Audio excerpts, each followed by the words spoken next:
ايه العواف عليكم يا حلوين، عاملين ايه؟ يا رب حبايبي تكونوا بخير. فيديو جديد ان شاء الله. يلا بينا نبدأ الفيديو، يلا بينا. زي ما انتم شايفين كده قلت افتح معاكم البن بتاع احمد مين يا بنتي يا جيجي؟ مش عارفه، هو بس اسمه احمد، الراجل ده اسمه احمد يعني. مش احمد اللي تحت اللي قلت لكم عليه، لا ده حد تاني. البن بتاعه حلو قوي والله، بشكرك جدا يا عم احمد على البن بتاعك القمر، انا بحبه جدا على فكره. ممكن يكون في انواع اغلى من كده بكتير، بس انا بصراحه ما ارتحتش عند الا احمد الشيخ. احمد الشيخ مين يا جيجي؟ انا ما اعرفش هو اسمه كده. المهم قلت اعمل كوبايه قهوه كده قبل ما انزل، هاخدكم معايا فين؟ بصي بنتي يا جيجي، انتي بتحبي دايما تروحي الحاجات الحلوه وتاخدناش معاكي. صعبتوا عليا بصراحه، صعبتوا عليا. انا عارفه انتوا قاعدين في البيت ومن غيري مش عارفه كنت عملتوا ايه. قلت لا ما بديهاش بقى. تعالوا معايا ننزل نشوف حاجات كل الستات بتحبها، كل الستات اللي في الدنيا بتحبها. هتشوفوا ايه دلوقتي. المهم انت ليه دايما، حد جالي سؤال ليه يا جي دايما بتحطي السكر بتاع القهوه من هنا والسكر التاني من بره؟ عشان ده بيتعص مني من القهوه، يعني بلاقي القهوه تخش فيه. فهتقولي طب ما كنت حطيت السكر الاول؟ عادي يا جماعه مش هتفرق يعني، ما هو كده كده للقهوه. خلاص. هعمل بقى كوبايه قهوه كده. هو المفروض انا كنت فتره قبل القهوه، بس انا لخبطت الفيديو، قلت مش مشكله نبدا الاول بحاجه نشربها، وبعد كده نفطر مع بعض حاجه بسيطه، وبعد كده هاخدكم افسحكم. خلاص. هتفسحيني يا جيجي؟ هنصرف كتير ولا لا؟ والله هتصرفوا حاجات بسيطه. هتصرف، مش هضلعكم في المصاريف يعني، ان شاء الله كده تبقى حاجه سهله وحلوه. انا عارفه ان كلكم بتحبوا اللقطه دي. فقلت يا بنتي يا جماعه ما تستخسريش فيهم. هاخد بقى قهوتي واطلع كده اعمل دماغ، انا لابسه هدومي خلاص، بس حسيت ان انا جعت. فكان عندي كرواسون قلت اطلعه واحشيه جبنه. انا مش بحب اجيبه من عند الراجل محشي بصراحه، في حاجه بحب اجيبه ساده كده. وانا بحط فيه بقى جبنه مثلثه، جبنه تركي، جبنه شيدر، اي حاجه احطها فيه. المهم ان انا افطر يعني. اكلت نصه بس وسبت نصه، حسيت ان هو تقيل عليا يعني. فبعد كده بقى ايه، خدت رقيه ونزلنا عشان اوديها الدرس. وانا بقى رايحه الدرس انا عارفه ان انا رايحه المكان ده، فقلت لا لازم والله افرجكم معايا على الحاجات الحلوه اللي هناك. انا ما اشتريتش بامانه، انا كنت رايحه عشان حاجه معينه، بس انا قلت ايه، افرجكم بما اني رحت ما لقيتش الحاجه اللي انا عايزاها.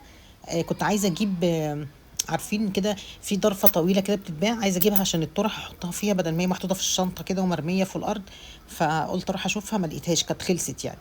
فالمكان اللي احنا رايحينه ده في حاجات حلوه قوي. حاجات نصها كده بتيجي من ايكيا، وحاجات نصها من عندنا يعني، فهنشوف مع بعض. هنحطه بقى في التوستر كده نسخنه، بس انا عايزه اسخنه بس مش عايزه اسيح الجبنه، مش بحب الجبنه السايحه في السندوتشات. بحس ان هي الايدام بتاعها كده بيبقى قوي وانا بتضايق. فقلت ايه، اسخنها بس يعني، اسخن ال اسمه ايه، هو ده اسخنه. اسمه ايه؟ الباتيه ولا اسمه ايه يا ولاد؟ انتوا عارفين اسمه، انتوا شاطرين اشطر مني، اصلا الذاكره عندي ضعيفه، ضعيفه جدا. المهم ان احنا ان شاء الله هنشوفكم فين؟ في القاهره ام الدنيا.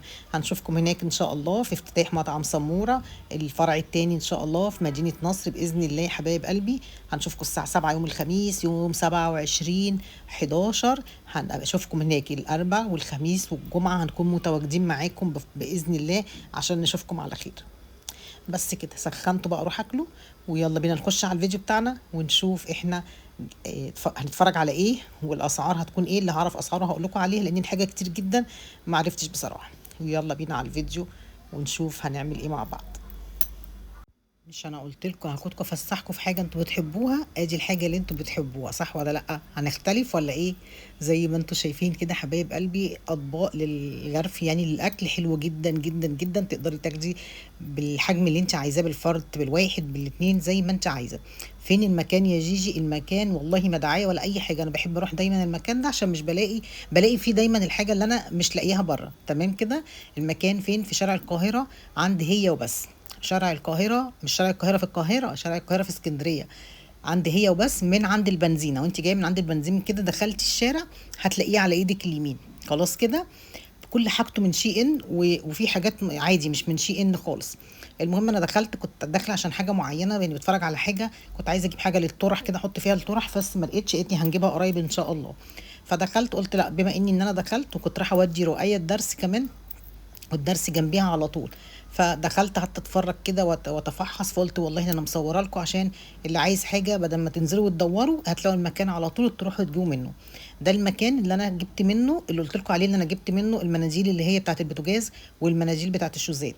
حلوه جدا، جربتها قبل كده من عندهم، واسعارها حلوه قوي. بتاع البوتاجاز عامل 25، وبتاع الشوزات عامل 20 جنيه. عنده كل ما تتخيليه هنا.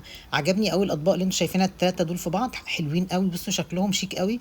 قلت ان شاء الله هبقى انزل اجيبهم لرمضان، هشيلهم يعني رمضان، نعمل فيهم سلطه، نعمل فيهم خشاف، نعمل فيهم اي حاجه.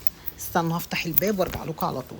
معلش يا جماعه رجعت لكم على طول، هحكي لكم القصه بتاعت ام احمد تاني عشان ام احمد مستقصداني شكلها. المهم بقى، بصوا الكوبايات دي حلوه قوي، عجبني 6 جوه بعض كده، شكلهم شيك قوي. بصوا اتفرجوا كده هتلاقوا الحاجه حلوه قوي والله العظيم. بصوا الطقم اللي جوه ده عامل 475، بس فيه كتير يعني، فيه 4 بولات كده واحده كبيره. بصوا دي صيني برضو حلو قوي، شكله عجبني. بصوا بس عايز بقى يعني ايه، مش عارفه، مش الرسومات دي بحس ان هي لما بتيجي تغرفي بتروح، لكن عجبني دول قوي. قالت لي اتحطوا على النار بس تحتيهم برضو الشياطه، عارفينها. بصوا الصواني اللي هي الذهبي دي كده حلوه قوي. تنسوش يا بنات تتفرجوا على الفيديو وتحطوا اللايك لو عجبكم اي حاجه. بصوا المجات باشكالها والوانها بصراحه غير الشارع خالص، يعني مختلفه تماما. بصوا المج الرصاصي ده عجبني قوي. وهي كانت رؤية معايا وصاحبتها كان عاجبهم حاجات كتير، قلت لها ان شاء الله، انا بس حبيت ايه، كنت رايحه لحاجه معينه. دلوقتي ما بنزل في حته ما بنزلش على اي هبل كده وخلاص، لا بحط في دماغي انا نازله رايحه فين وجاي هجيب ايه. فاهميني كده احسن، وكده تحسي ان انت فعلا استفدتي بالنزوله، مش اي حاجه وخلاص تعجبني اجيبها. ماشي تمام كده، حتى لو معاكي فلوس مش اي حاجه تعجبنا نجيبها، ممكن نجيبها وملهاش اي 30 لازمه. دي كده ازايز ميه عجبتني برضو، قلت في رمضان تقدري تحطي فيها الزيت، تقدري تحطي فيها عصاير في التلاجة، آه وحاجات زي كده. وعجبني كوبايه قوي هوريها لكم دلوقتي، حلوه قوي الكوبايه دي. كانت رؤية برضو قالت لي ماما انا عايزاها، فقلت لها يعني كبيره قوي، حاسه ان هي تاخد حجم كبير. والازاز الطويله دي جبت منها رمضان اللي فات، ما دخلتش عندي التلاجة عشان الباب، يعني الباب فوق الباب فخبطت فيها. بصوا الاشكال، الحاجه جميله بصراحه، الاشكال عندهم مش زي عند اي حد بره. مكان كبير ما شاء الله، في حاجات حلوه قوي. بصوا الاشكال والالوان، وطبعا الحاجات بقى الكوبايات الشيك دي اللي تقدري تعملي فيها النسكافيه، تعملي فيها ايس كريم. الحاجات بقى اللي هي الفهميه الذهبي والحاجات دي بقى ديكورات للبيت وكده. بس احنا الحمد لله يعني الحاجه عندي فمش محتاجه منها حاجه، بس انا بحب دايما اتفرج على الحاجات دي. بصوا بقى الاشكال، الحاجات الصغنططه دي تقدري تعملي فيها سلطه، مش سلطه، عارفين اللي هي قولوا معايا الطحينه والبابا غنوج، الحاجات دي تحطيها تقدميها كده في رمضان بتبقى شكلها حلو قوي.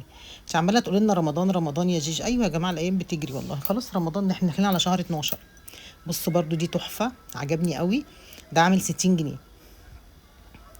شكل البولات دي حلو قوي، لو تكوني مثلا 4 ولا 5 تحطيهم على السفره كده مع اكله حلوه ولا بتاع، او ضيوف جايلك بتبقى شكلها حلو قوي. بصوا استنوا هنشوف كل حاجه مع بعض. طبعا ليف عشان الحوم، عشان تستحمي وما تجيش الدنيا ساقعه يا جيجي ومش هنستحمى، استحمي يا حبيبتي استحمي. طبعا في ليف اللي هو المواعين الاصفر اللي انتوا شايفينه ده. بصوا دي المناديل اللي بقول لكم عليها يا بنات اهي، دي مناديل بس بتاعت الاطفال اللي هي البيبيهات وكده، لكن انا هوريكم التانيين دلوقتي. دي بقى حاجات كده برضو صغننه كده، فيها كوبايات ومجات شوربه وحاجات كده. ودي كوبايات حلوه قوي، شكلها شيك قوي، ممكن برضو تحطي فيها ميه، تحطي، بس دي ازاز على فكره مش بلاستيك، في منهم بلاستيك على فكره فتح الله، بس انا لا الازاز اشيك بكتير. بصوا بتبقى 3 مع بعض كده اهو، هي وبس. طبعا انا مش بعمل لهم دعايه ولا اي حاجه خالص، قسما بالله انا اي حاجه بتعجبني بحب اصورها لكم عشان تشوفوها. بحب لما انا ببقى حابه حاجه انتوا كمان تشوفوها، عشان انتوا بيعجبكم حاجات كتير عندي، فبقول لك يعني الاماكن اللي انا بجيب منها. تمام، كل دي مجات حسب بقى ما انت اختيارك وذوقك. كوبايه المج اللي عندي اهي ب 90 جنيه، اللي انتوا شايفينها فوق، بس حاسه ان هي غاليه شويه هنا بصراحه، مش عارفه ليه. كنت جايباها من السعوديه، بس مش فاكره سعرها. ده طقم كشاف طبعا بتاع العرايس بقى كده، انا ملناش احنا دعوه بالحاجات دي. دي الحاجات بتاعت التويلت والحاجات في الحمام، 149 250 249 اشكالهم. دي بقى العلب اللي انا جايباها في التلاجة اللي انتوا بتسالوني عليها، انا بجيبها من هنا. ودي بتاعت السكر اللي عندي اهي برضو موجوده هنا. طبعا كل ده كنا جايبينه من النزهه، من شارع النزهه في القاهره. هي اي نعم هناك الاسعار اقل بكتير، بس فين بقى ان انت تروحي وتجيبي والكلام ده كله. دي بتاعت الكيكات، ودي ادوار كده.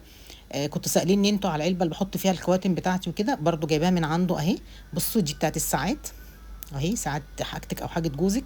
ودي برضو نفس الحكايه، عنده بقى بتاعت الخواتم والانسيات اللي هي الادراج.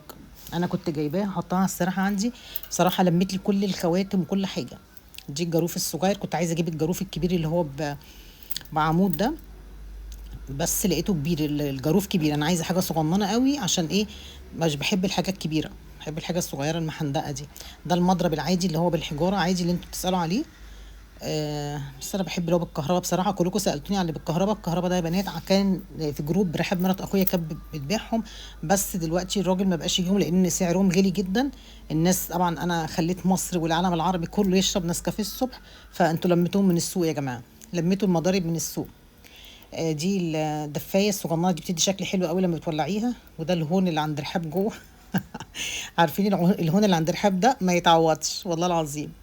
دي بقى بتاع اللي بتفضي فيها الزيت لما بتعملي الاكل وكده، برضو ان شاء الله ناويه اجيبها.